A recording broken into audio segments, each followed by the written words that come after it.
All right, it's Stephen Hale here from the Nashville Banner. I'm here with my colleague Lillian Avedian, who is getting ready to go back to school. Lillian, you're our education reporter, and that's what we have you here to talk about, but how are you doing first?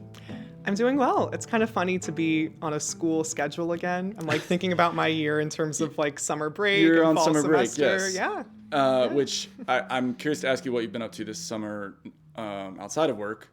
You have been working through the summer, though. You've had a number of stories that people can check out on the website about school and education-related issues. But yeah, first, what have you gotten up to? I know you've been in and out of town a little bit this summer. Yeah, last week I took the week off and I went to Los Angeles. Most of my family lives out there, my parents, siblings, and it was so much fun. Just spent a lot of time on the beach. Nice. Lovely. So this means you were in Los Angeles for the big LeBron James news. Am I right about that? That he's although we already knew he was leaving Los Angeles, so I guess that doesn't matter. But I'm so embarrassed. I don't know what it's okay. this news is. Well, it must. That means there was no public uprising out there. Not that I saw. Yeah. So before we get into the summer reporting you've been doing and next school year, I'm curious, it's been a year now that you've been at the Banner. You got here in July and you jumped pretty much right into the school year. I'm curious, what do you know now about Nashville schools or like reporting on them, that you didn't know when you got here? Like what are some things that stand out from that first year on the beat? Yeah. It's funny because I did join just in time for the school year. I remember one of my first field outings was the first day of school. Oh, that's right. Yeah. I went to an elementary school for the first day. So I've kind of been here for a full year on the job and also like a first full school year. Mm-hmm. I've learned a lot. And I think the first thing I'll say is just that it's my first time as an ed reporter, and education reporting is really fun, which maybe was surprising of like, it's just so much fun to like be in classrooms, talking to students, hearing their stories, like hanging out with teenagers again, Well, I will say to your credit, I mean, I have loved your reporting for us has been great on education and important, but to your point, also, fun and interesting. And I'm wondering, I mean, I've had conversations with reporters who don't feel that way about covering education, but I'm wondering if that's because so much of their reporting is about the politics of education, which can maybe be a little more heated or stressful or not fun. And you're talking about being in classrooms, being around students.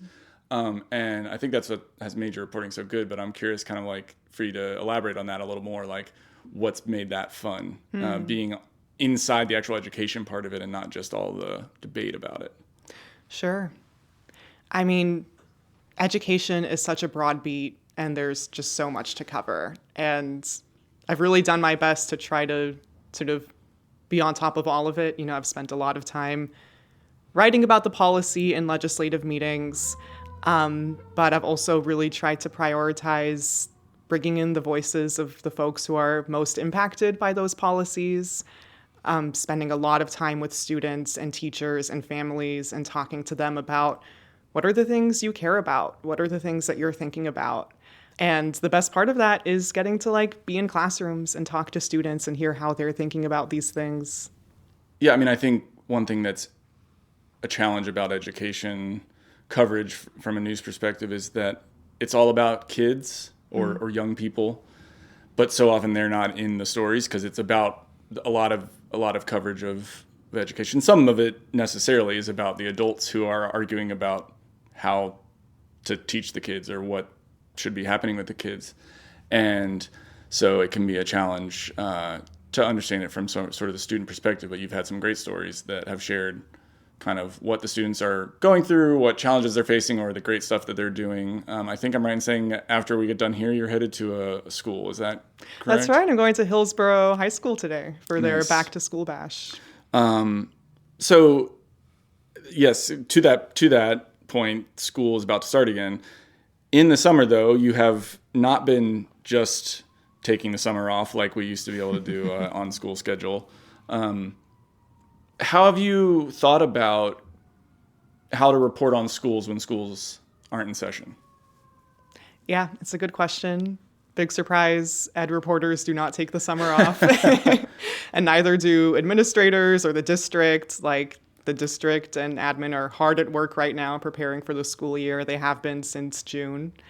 I think for me, the way I've approached it is sort of just that there's so much going on during the school year. There's so many events to go to, particularly when the legislator's in session. There's just so many meetings. Yes, so and you got the chance to spend some time up at the legislature as well. So That's right. So I think for me, this was a chance to sort of, since that calendar is a bit slower, take the time to work on more feature-y stuff, talk to more people. I've been spending time sort of just scheduling open-ended chats with teachers, for example, since they have this time off. It's a chance to just chat to them for, unrelated to a story, but just what are you thinking about going into the school year? Right. So it's time to have those conversations because everyone's so busy during the school year. Yeah. What have you learned from some of those, to the extent that you can share, if it's not things that are you're working on putting in upcoming stories? But I mean, broadly speaking, I'm curious what you've taken from those conversations with people. Yeah. I had a conversation with a teacher recently we were talking about like standardized testing. Fun. And she was just talking about how kids in Nashville take so many standardized tests, kind of uniquely, my understanding is, compared to like other states or the rest of the country. Tennessee kids take a lot of standardized tests, and that's been a big conversation at the legislature. Sort of, how do we make sure that kids are taking a reasonable number of tests so it's not taking away from like classroom instruction time? So something I'm interested in, doing some more reporting on in the new year. That is interesting because now that I'm a parent with kids in school, I feel like so many of the conversations I have with other parents or feeling I have myself is like, wow, this is another test, or, oh man, this standardized testing is so stressful. And the impression that you get is like, didn't used to be this way when I was in school, but like maybe it did. It's just I was a kid, and maybe if I asked my parents, they'd be like, yeah, it felt that way to us too. So I don't know the actual data on all that, but it is an interesting point. Is that something you've seen like in your own family, that your kids are taking a lot of tests? It's just been very top of mind because just trying to help our kids be prepared for them, not be stressed for them. Balancing, you want them to, and I know teachers obviously feel this pressure, you want them to know what they need to know for the test because it is important, but you don't want to make a third grader so stressed because they're in third grade. And the kids are so aware, in my experience, of what it means. Like, our oldest daughter, would talk to us about, if I don't do well on this test, I won't get to go to fourth grade. Like, they're just very aware of it. In a way, I don't remember being aware of it. I guess on some level I must have known that this was important, but I kind of was just like, well, this is an annoying thing they're making us do, and then we'll go on.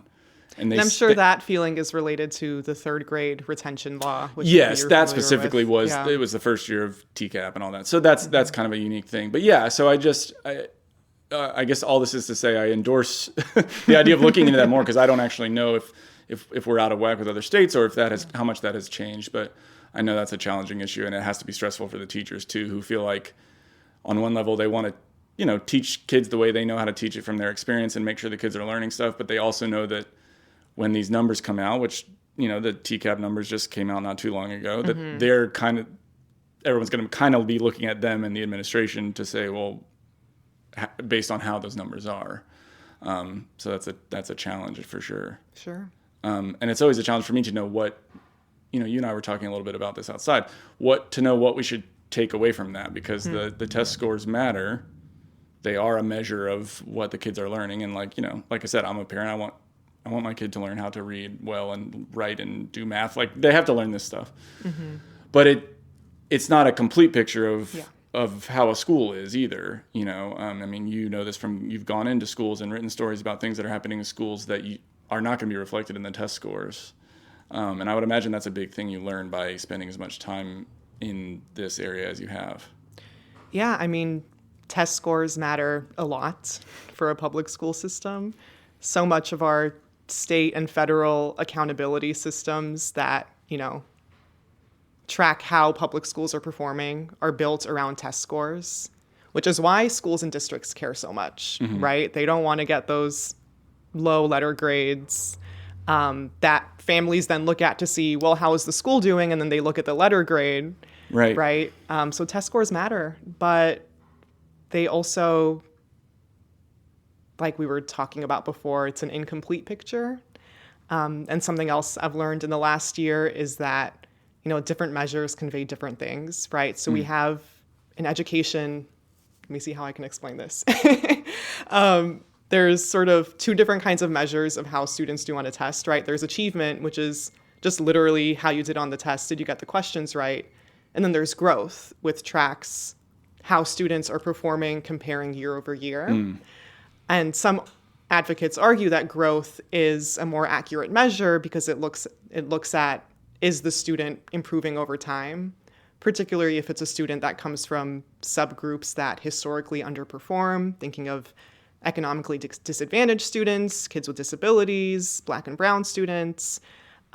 Growth is a more sort of holistic and equitable because measure. If you just look at the achievement score, you might say, oh, that seems lower than we'd want it, but you're missing out on the fact that this schooling process has really helped this child learn and progress, right? If you just look at part of that. Right. And those kids historically have,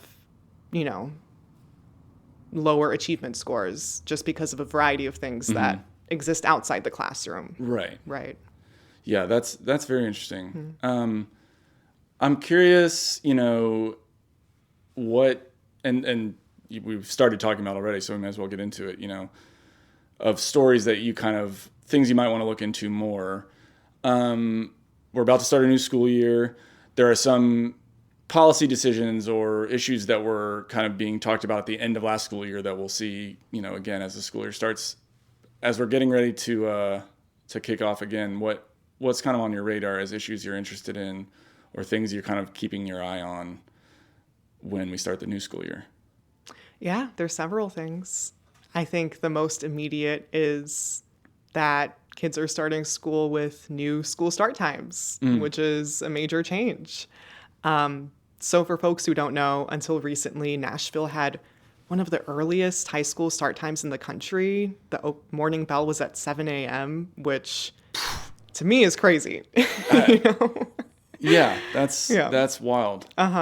So kids were waking up at like ungodly hours to be at bus stops at like 5:30, 6 in the morning and to especially, get to school. I know some of our high school students in this city, it's not like their school's right down the road from them. They might be taking a bus quite a ways away. Yeah. So it's been a conversation that's been ongoing of like, how do we fix this? This is a clear problem. And so the school board voted in the spring to shift high school start times. School will now start at 7:25. That also means that elementary students will begin 10 minutes later. They'll start at 8:10. So that is something that it's an issue I closely covered when those discussions were happening. And I'll be paying attention to what is that rollout going to look like? How are families going to adjust to this new routine? Yeah. And also, how is the transportation going to hold up? Because that was kind of the biggest issue with adjusting the start times was, well, that means that school buses will have less time to get kids to school. And that brings up all sorts of logistical challenges. So they'll have less time because they start running. They'll have less time because previously, so elementary, high school, and middle school buses are sort of staggered, and that's why the start times are staggered. Got it. So now there's going to be 45 minutes as opposed to 55 minutes between bell times. Right. So there's a shorter window that they're trying to run around all the different schools. Well, I'm happy to give you a daily update on our progress. Please. I mean, I will say I don't have high school students. Both of my girls are in elementary school still. But it is funny that the high school was that early and that the elementary school used to start at 8, because the reason my kids are late to school is because of me, not because of them. They wake up at 7 at the latest on a school day, and they're not always getting ready as fast as I'd like, but they could make it work. I'm interested to see if I will get them 100% on time now, or if we will just slowly find ourselves showing up at 8:12. But I'll keep a daily tracker of that for you. I'm curious, not to make you reach back for the old reporting you did on this, but while we're on it, moving from 7 to 7:25 for high school. I mean, it's not nothing, but it is kind of a small, and I guess maybe this is something you'll see this year, right? We'll see how it plays out. Maybe you'll start hearing like, oh, that hardly made a difference, or maybe people will think it does. So we may not know the answer to that question. It's just hearing you lay out the times, I'm wondering if that's enough of a difference to really change anything. It's a fair question. I guess to be more precise, I'll say last year the times were 7:05. Now they're 7:25. Yeah. So it's a 20-minute change, just less than 25. It's not nothing in the morning, though. In fairness, I will say 20 extra minutes in the morning is the difference between a good and a bad day sometimes. Totally. And I'll say what I've heard from the district is sort of that this is a first step to potentially more changes in the future, because morning bells are so closely tied to the school bus schedule. What I've been told is that this is kind of the most change that was possible right now without total upheaval in like our transportation system. And there have been times also when we've had a shortage of school bus drivers too. Is that a factor in this? Yes, that is a huge factor. We currently have a significant shortage of bus drivers, as is true nationwide. That's not unique to Nashville. Yeah. What else? Are there other things kind of going into the year that you have in mind? Yeah, there's a lot. I mean, there's a lot kind of carrying over from last year. I spent a lot of time last year writing and thinking about charter schools and vouchers. Just last night, I was at a school board meeting where the board voted to deny 4 New Start applications from 4 charter schools seeking to open in the city, which means that most likely those schools will approach the state body called the Tennessee Public Charter School Commission. And that's a dynamic I've kind of witnessed happen several times in my year of reporting on this. Yeah. I've sat in a lot of those commission meetings. So I'll be really curious to sort of keep talking to families about how they're thinking about school choice, especially as it seems like options are kind of proliferating. We only have more charter schools opening. Now we have all these vouchers in the mix. Yes, how are families navigating that? And you and our colleague Sarah Grace Taylor have reported on a lot of the voucher related things and schools opening kind of as a result of that, or trying to adjust to that. So yeah, I imagine there will be only more of that to follow this coming year, for sure. I know that we have both reported on some like school safety related stuff too.